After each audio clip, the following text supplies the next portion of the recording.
Hello you fantastic people, and welcome back to Cyberpunk 2077. In this video I have a full guide on the Monowire cyberware, one how to get free legendary versions of them super early on in the game, plus how to get all 4 different elemental variants including physical damage, electrical damage, chemical damage, and fire damage. All of them have different effects and are well worth collecting in your playthrough or in endgame as well.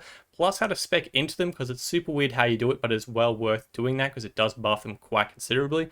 Plus how to get a few extra mods to take it a bit further. I'm going to have a full location guides for you guys, plus gameplay so you guys can see what it's like in game. So like I said, you can get free legendary versions of them very early on in the game, and they're very easy to get, so don't waste your money on the blue, purple, or even legendary versions you can get from Ripperdocs, because they cost thousands of dollars, and who doesn't like free stuff, particularly when it's this easy.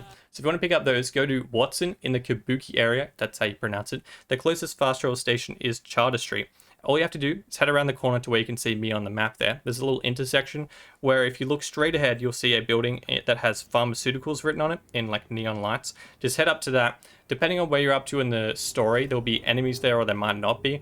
Regardless, take them out if they are there. And then all you have to do is run around to the left-hand side of the building. You'll find a garage door with a light above it, which means you can actually open it up, and there's only one chest in the entire little garage section.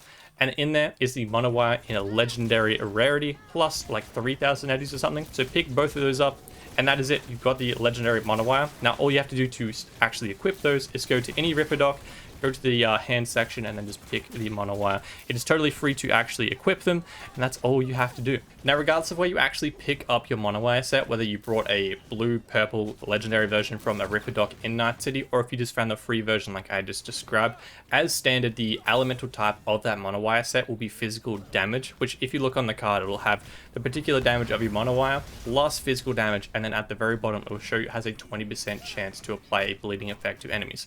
Physical damage is pretty much not effective against any particular enemy. It's just physical damage to any kind, whether it be a drone, a droid, a human, a boss, it doesn't matter, it'll all be the same.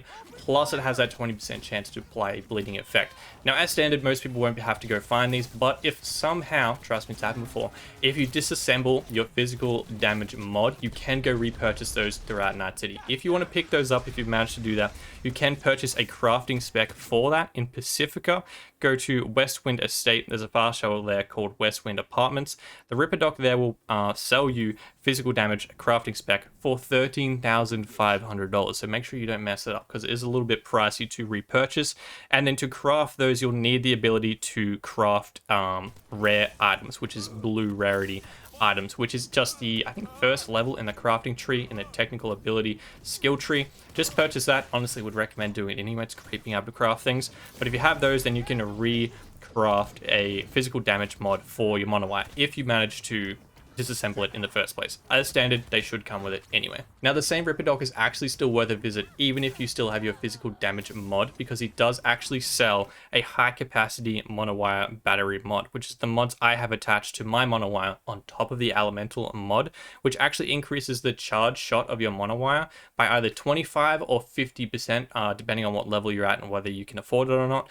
Either or both of those are worth a purchase because it does actually considerably increase the damage of your Monowire charge shot, which actually can turn it into a one-shot if you're using it in a bit more of a stealth situation. So I'd highly recommend going to that guy anyway, like I said, in Westwind Apartments in Pacifica, if you want to pick up those. As to the first elemental variant, which isn't the base physical damage, if you guys want to pick up the chemical/poison variant, you'll have to purchase a crafting spec, which is a little bit more expensive than just the regular mod, but it's not available to purchase as just a mod, unfortunately.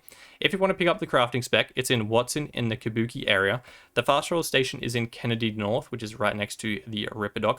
Go to that guy, he'll sell you the crafting spec for $13,500.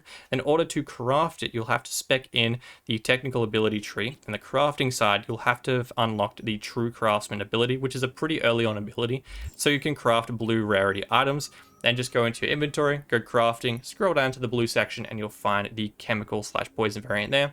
Craft it, and then it'll be available to put onto your Monowire set. Now, as for the thermal/fire damage mod, you can actually purchase the mod for this one. You don't have to get the crafting spec, which is way cheaper and actually way easier. If you want this one, go to Watson, then to North Side. The fast travel station there called Pershing Street is the closest one to the Ripper Dock.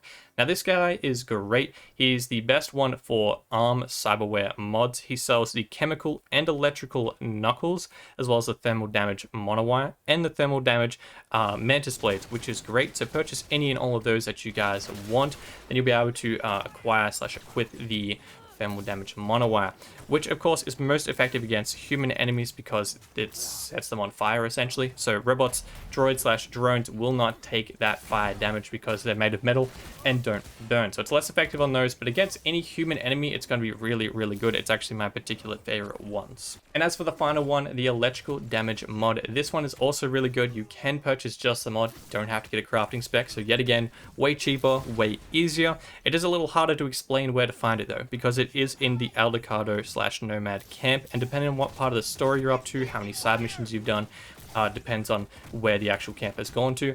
If you have absolutely no idea who I'm talking about, essentially look out for a main character called Pan Am, which you will find in one of the side missions.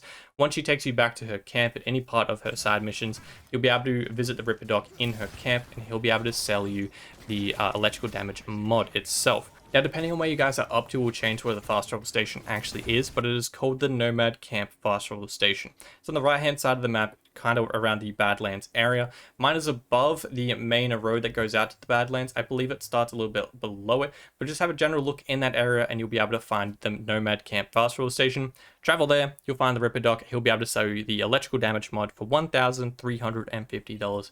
Then you equip the electrical damage mod. Now, electrical damage is most effective against those droids/drones and can actually one-shot them, which is really, really cool. So if you ever get in a situation where there's a ton of them, maybe against the police, maybe against particular side missions or main missions, you'll find bigger mechs, robots, anything electrical will be absolutely destroyed by these electrical monowires. And the best part is you can just switch out between mods any part of the game. You don't have to go to a Ripper Dock for that. So if you're mid-mission and you find a bunch of droids, switch to the electrical one. If you find a bunch of humans, switch back to the fire, etc. And you can just switch around as you guys want. Now, one other huge, very weird thing about the Monowire cyberware, if you guys want to spec into it to make it even stronger, it's actually not in the reflexes tree. The blade/melee perks do absolutely nothing for them, which makes no sense, but it's actually considered in Cyberpunk a blunt weapon for absolutely no apparent reason. It's actually boosted by the Street Brawler perks in the body skill tree. So all of these perks here, I can't get the outer rim because I haven't got enough in the body tree. But if you spec into these, the Monowire becomes considerably stronger, like a lot stronger. Particularly if you're at level 50 on very hard difficulty, these will make it an actual, not only viable weapon, but a really good weapon if you spec into all of these, which makes no sense. But if you guys do want to buff it, this is how you guys do it. And that is everything I have for the complete guide on the Monowire cyberware. I really hope you guys found this video helpful or enjoyable. If you did, don't forget to smash subscribe down below. It's totally free, helps me out a ton, and I very much do appreciate it. If you guys know of any free locations, let me know in the comment section down below. I would love to know. I'm sure other people would as well. Other than that, we have a Twitch we stream to every night, we have a Discord, and we also have a Twitter, always linked down below. Feel free to check out those. I'll see you guys in the next video, and I'll live stream. Till then, adios.